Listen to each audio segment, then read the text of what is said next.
Test tube baby کا لفظ ایک ناول سے لیا گیا جو early part of the 20th century میں لکھا گیا. 1920 کے اراؤنڈ ایک ناول لکھا گیا. جو ڈاکٹر جو ہے وہ فیمیل پارٹنر یعنی وائف کے ایگز نکال لیں گے, ہسبینڈ کے سیمن سے سپرم لے لیں گے اور لیبارٹری میں ان کو فرٹیلائز, ہم عورت کے ایگز کو نکال لیتے ہیں ہسبینڈ کے سپرم کو لے کے, صرف لیبارٹری میں ہم ان کا ملاپ کراتے ہیں. ہم نے صرف ملاپ کرایا, 9 مہینے نہیں ہیں, صرف چند دن کے لیے وہ انکیوبیٹر میں رکھا جاتا ہے.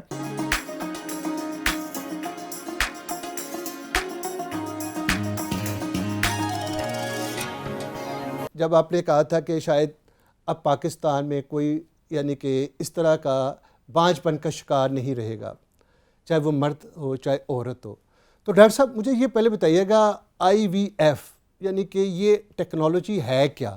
کیونکہ عام ویوز کو نہیں پتہ, لوگ ڈرتے بھی ہیں یہ کروانے سے بھی, یہاں پر مس پرسیپشن زیادہ ہیں لوگوں میں. تو ایسے ڈیٹیل سے میرے آج ویوز کو بتائیے گا, پھر ہم آگے چلتے ہیں. جی بہت شکریہ شاہد صاحب, بڑا اہم آپ نے سوال کیا. IVF سے بنتا ہے ان ویٹرو فرٹیلائزیشن. ٹھیک ہے, عام زبان میں اس کو ٹیسٹ ٹیوب بیبی بھی کہا جا سکتا ہے. حالانکہ کہنا نہیں چاہیے, لیکن کیوں نہیں کہنا چاہیے ابھی ہم اس کو ایکسپلین کریں گے. ٹیسٹ ٹیوب بیبی کا لفظ ایک ناول سے لیا گیا جو early part of the 20th century میں لکھا گیا. 1920 کے اراؤنڈ ایک ناول لکھا گیا انگلینڈ میں, دا بریو نیو ورلڈ. تو ایک سائنس فکشن ناول تھا. سب سے پہلے یہ ٹیسٹ ٹیوب بیبی کا لفظ اس ناول میں لکھا گیا. اس کا تھیم یہ تھا کہ میڈیکل سائنس اتنی ایڈوانس ہو جائے گی, ایک وقت ایسا آئے گا کہ جب یہ خاتون جو پریگننسی کے دوران بچے کو پیٹ میں اٹھا کے پھرتی رہتی ہے, اس کی ضرورت نہیں رہے گی.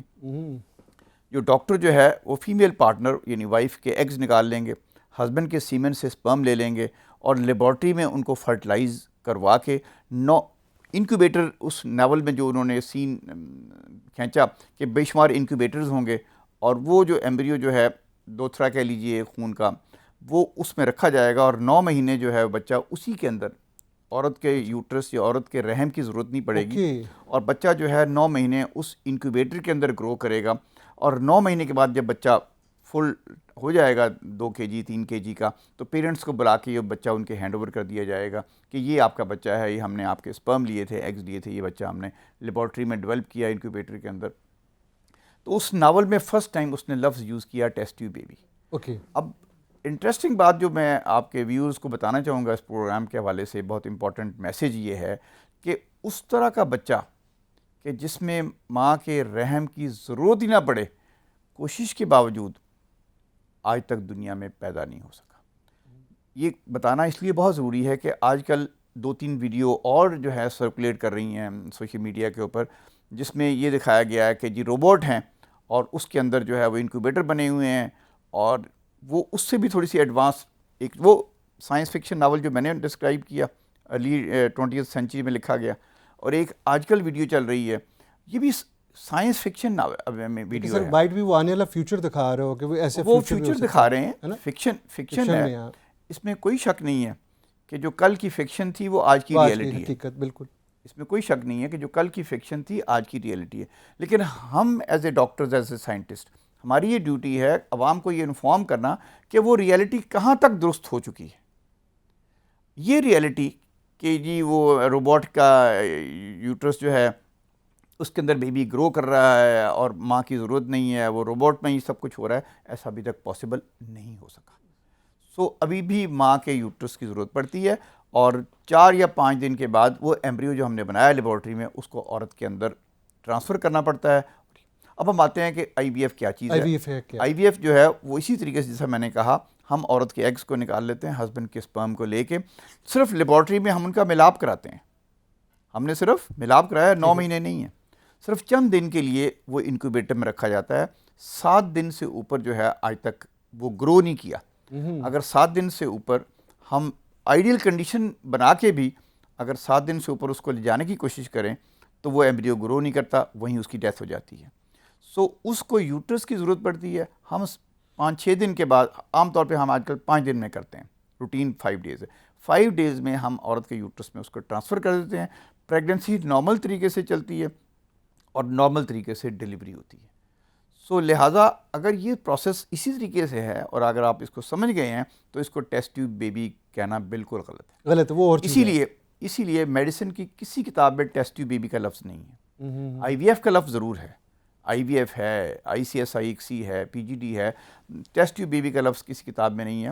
لے پریس میں, لے میگزین جو ہیں اس میں ٹیسٹ ٹیوب بیبی کا لفظ استعمال ہوا ہے. ہمارے پاس جو مریض آتے ہیں ہم ان کو IVF کہتے ہیں. مریض اگر کوئی پوچھے کہ جی یہ ٹیسٹ ٹیوب بیبی ہے تو میں ان سے کہتا ہوں ٹھیک ہے استعمال لوگ کرتے ہیں, آپ اس کو کہہ سکتے ہیں, یعنی کہ بولنے میں ٹرمینالوجی میں کہہ سکتے ہیں, لیکن ایکچولی یہ ٹیسٹ ٹیوب بیبی وہ ہے نہیں جس کا کانسیپٹ جو ہے وہ ہے. کیونکہ ڈاکٹر صاحب عموماً یہ دیکھا گیا تھا جب یہ پاکستان میں یہ شروع ہوا تھا سلسلہ, اور ڈاکٹر راشد لطیف آپ کے استادوں میں سے بھی ہیں, تو آپ نے ان کے ساتھ بہت زیادہ کام کیا ہے, تو یعنی کہ لوگوں میں یہ پرسیپشن تھا کہ, اور اسپیشلی اگر بینگ اے مسلم ہم دیکھیں تو اس چیز کو غلط بھی, بہت سارے فتویٰ جات بھی اس کے اوپر آئے کہ یہ غلط ہے اور ہوگا بھی. یہ بہت ہی اہم آپ نے نقطہ اٹھایا, تو یہ بھی اس پروگرام کے حوالے سے میں اس کو کلیریفائی کر دوں پلیز. اسی کہتے ہیں ڈونر سپرم. کسی اور مرد کے سپرم اگر استعمال کیے جائیں تو اس کو ڈونر سپرم استعمال, اس ٹرم جو ہے ٹرم اس کے لیے یوز کرتے ہیں ڈونر سپرم. یا کسی اور خاتون کے ایگز لیے جائیں تو اس کو ڈونر ایگز کہتے ہیں. پاکستان میں یہ ٹیکنالوجی نہیں ہے, نہ ہی پاکستان میں اس کی اجازت ہے. اصل میں کچھ پڑوسی ملک کی فلموں میں اس طرح کی چیز دکھائی گئی ہے تو وہ لوگوں کے اندر غلط فہمی سی پیدا ہوگی کہ شاید یہاں پاکستان میں بھی یہ ہو رہا ہے. پاکستان میں نہ صرف ہم بلکہ پورے پاکستان میں جتنے IVF سینٹرز ہیں ان میں سے کوئی بھی جو ہے ڈونر سپرم استعمال نہیں کرتا. سو لوگوں کی معلومات کے لیے میں یہ بتاتا چلوں کہ جن ملکوں میں اس کی اجازت ہے اس کا بھی ایک طریقہ کار ہے. فرض کریں کہ ہم یہ کہیں کہ ایک مرد ہے, اس کے سیمن میں سپرم نہیں ہے, ٹھیک ہے, وہ ڈیڈ ہے سپرم اس کے, یا کم ہے, ڈیڈ نہیں کہ سپرم ہے ہی نہیں, ٹھیک ہے, منی ڈسچارج ہوا, وہ ہم نے مائکروسکوپ میں دیکھا اور ہمیں اس میں کوئی سپرم نظر نہیں آیا, اس کو ہم کہتے ہیں ایزوسپرمیا. اوکے. پہلی بات تو میں یہ بتاؤں کہ آج کل ایزوسپرمیا کا ٹریٹمنٹ موجود ہے, اور ایزوسپرمیا کا اگر ٹریٹمنٹ ہے اور اگر اس کے سپرم بن جاتے ہیں پھر تو ڈونر سپرم کی ضرورت ہی نہیں ہے, پھر تو کوئی سوال ہی پیدا نہیں ہوتا کہ ڈونر سپرم استعمال کیے جائیں. ڈونر سپرم وہاں استعمال ہوں گے جہاں پہ ٹریٹمنٹ کے باوجود, علاج کے باوجود کوئی ایسا طریقہ نہیں ہمارے پاس کہ اس کے سپرم اپنے اس مرد کے اپنے سپرم جو ہیں وہ بن سکیں. میں دوبارہ سے اس کو کلیریفائی کر دوں کہ آج کل میڈیکل سائنس کے ایڈوانسمنٹ کے بعد یہ کیٹیگری بہت چھوٹی رہ گئی ہے. پہلے یہ کیٹیگری زیادہ تھی. اب فرض کریں کہ ایک ملک ہے, یورپین کنٹری ہے کوئی, جہاں پہ اس چیز کی اجازت ہے, وہاں پروسیس کیا ہے, طریقہ کار کیا ہے. وہاں طریقہ کار یہ ہوتا ہے کہ وہ کپل کو بٹھا کے ڈاکٹر ان سے کہتا ہے کہ جی آپ کے سپرم ہمیں کوشش کے باوجود آپ کے سیمن میں, آپ کے منی میں سپرم نہیں آ سکے. آپ کے پاس دو آپشنز ہیں. ایک آپشن یہ ہے کہ آپ کو بیبی لے کے اڈاپٹ کر لیں, دوسری آپشن یہ ہے کہ ڈونر سپرم ہے. ڈونر سپرم اگر آپ یوز کرنا چاہیں تو اس کے لیے ہمارا ملک کی جو لیجسلیشن ہے اس میں یہ رولز اینڈ ریگولیشن ہے, یہ ہم آپ کو دے رہے ہیں, اس کو آپ پڑھ لیجئے, اپنے لائر کو بھی پڑھا لیجئے, آپ اپنے کونسل سے بھی کنسلٹ کر لیجئے, اور اگر آپ ایگری کریں تو آپ دونوں کپل جو ہیں, ہسبینڈ وائف ہیں یا پارٹنر میل یا فیمیل پارٹنر ہے, وہ آ جائیں تو پھر ہم آپ کے سگنیچر کرا کے اس کو شروع کریں. ایگری اگر ہوتے, ٹھیک. فرض کریں کہ وہ کچھ عرصے کے بعد وہ کہتے ہیں جی ہمیں ڈونر سپرم کے لیے کپل جو ہے وہ ایگری ہو گیا ہے, ٹھیک ہے.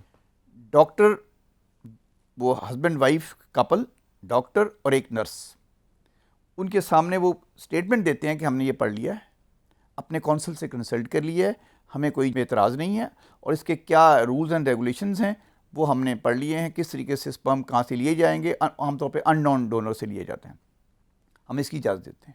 وہ دونوں سائن کرتے ہیں, اور نرس جو ہے وہ ایز اے وٹنس سائن کرتی ہے. آج کل تو شاید ویڈیو آ گئی, ویڈیو بن جاتی ہوں گی. ڈاکٹر سائن کرتا ہے. اونلی دین جہاں پہ الاؤڈ بھی ہے تو ایک طریقہ کار ہے. وہ پڑوسی ملک کی فلمیں دیکھ کے لوگ یہ سمجھتے ہیں کہ بس یہ آپ جائیں گے تو ڈاکٹر بتائے بغیر ڈونر سپرم یوز کر دے گا. ایسا نہیں ہے, ایسا نہیں ہے. تو ہماری ماشاءاللہ ٹیکنالوجی کافی ایڈوانس ہے, جس سے میں نے کہا کہ آج کل میڈیکل سائنس اتنی ایڈوانس ہو چکی ہے, اور بہت تھوڑی کیٹیگری ایسی رہ گئی جن کے سپرم ہم نہیں بنا سکتے. ادروائز ٹریٹمنٹ کے ساتھ ہم سپرم جو ہے وہ یا ٹریٹمنٹ سے پروڈیوس کر لیتے ہیں, یا اس کے جو ٹیسٹس ہیں تو اس میں سے ہم سرجیکلی سپرم بھی نکال سکتے ہیں. ٹیسٹس وہ فیکٹری ہے مرد کے اندر جو سپرم بناتی ہے, تو وہ بعض دفعہ ہم وہاں سے بھی سپرم نکال کے یوز کر سکتے ہیں. اگر وہاں سے ہم نے سپرم نکالے اور ہم نے IVF کیا, ان کا بچہ ہو گیا, تو بچہ تو پھر انہی کا ہوا, ڈونر سپرم تو نہ ہوا. نہیں, بالکل ہی.